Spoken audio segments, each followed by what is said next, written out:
Hey everyone, welcome to the channel. Today I pulled a card from the Crystal Mandala Oracle by Alana Fairchild.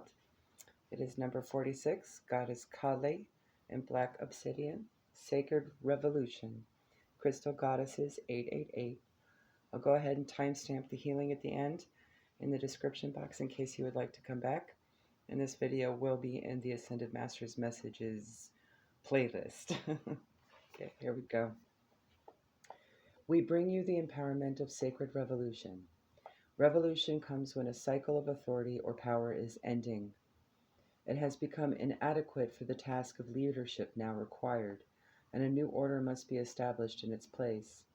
It is not simply a chapter within a book drawing to a close, but an entirely new book, perhaps an entirely new genre, opening up according to divine will unfolding. In such cases, subtle change is not going to cut it. You need radical action to bring about the new order. That new order may be in your world or in your own being. When revolution is sacred, the new order will be that which allows you to become more of yourself to successfully attain your spiritual goals. Kali is a goddess not known for her subtlety. In the spiritual tradition from which she originates, she is called on in times of war, when demons seem to be getting the upper hand. She is the only warrior determined and vicious enough to destroy the destroyers. She is unstoppable, except for when divine consciousness tells her that her job is done. Her appearance marks a time of sacred revolution that cannot be stopped until it has come to successful completion. The nature of revolution is the overthrowing of an existing hierarchy of control to replace it with a new one. Usually there is a philosophical and political purpose behind the process, and that often involves forcibly overcoming an exploitative abuse of power by those in positions of authority. However, revolution without a sacred component to it won't necessarily result in transformation or healing. There may be change. Different political parties could come to power, for example, but often enough, it will be a case of the same problems with different perpetrators. What sets aside a revolution as sacred is when it comes at a time when genuine transformation rather than superficial change is possible. Change takes courage. We have to be willing to let go of what we have known and bear uncertainty while we explore new possibilities and eventually evolve into a new way of being. Even without willingness, there are times when a pattern of the past has become so lodged in the psyche that gentle evolution is not possible. You could imagine it like a person screaming in unnecessary panic. You may try talking to them in soothing tones, but if they are about to jump in a car and drive away, putting themselves and others in mortal danger, then a sharp slap might be in order to snap them out of hysteria and into the present moment. It's extreme, but it's helpful and necessary. In our inner world, the hysteria and panic might relate to letting go of a relationship we believe is our life raft, when in truth, if we keep holding on to it, it's going to pull us right over the edge of a cliff down a life-ending waterfall. Or perhaps it is a way of relating to power based in fear rather than loving empowerment.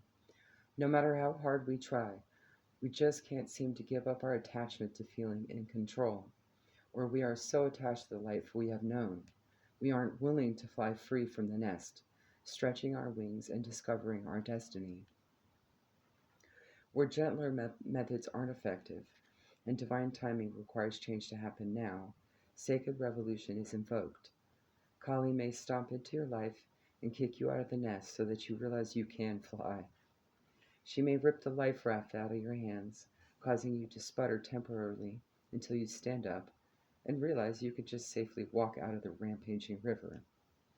Or she may knock the control freak dominating your mind in the head and set up her own temporary divine dictatorship where she simply repeats, "Love yourself and let go," until you do just that. When the oracle of sacred revolution comes to you, you can be sure that you and your life are going to change. It might feel as if your hand is forced, or even if you are choosing to go with the process, that is wild and out of your control. It will be, but that doesn't make it unloving or unsafe. When revolution is sacred, it is a divine love realigning your life. And although there will probably be chaos, you can be sure that the new order eventually imposed will be worth it. Viva la revolution! All right, for the healing process, go ahead and focus on the mandala ahead, or close your eyes if you choose. Take a few deep breaths in and out, whatever method is comfortable to you.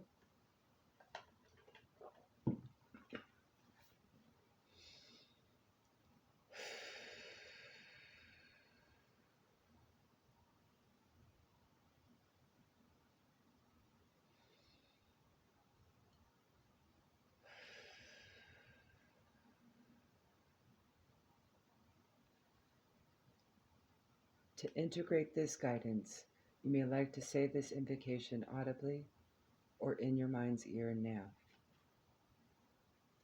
I call upon the crystal angel of black obsidian and goddess Kali, who love me unconditionally. Thank you for the divine healing empowerment of sacred revolution. May I be given the intelligence and courage I need to surrender into sacred revolution through divine grace. May divine mercy protect me as divine power liberates me. Through my own free will, so be it.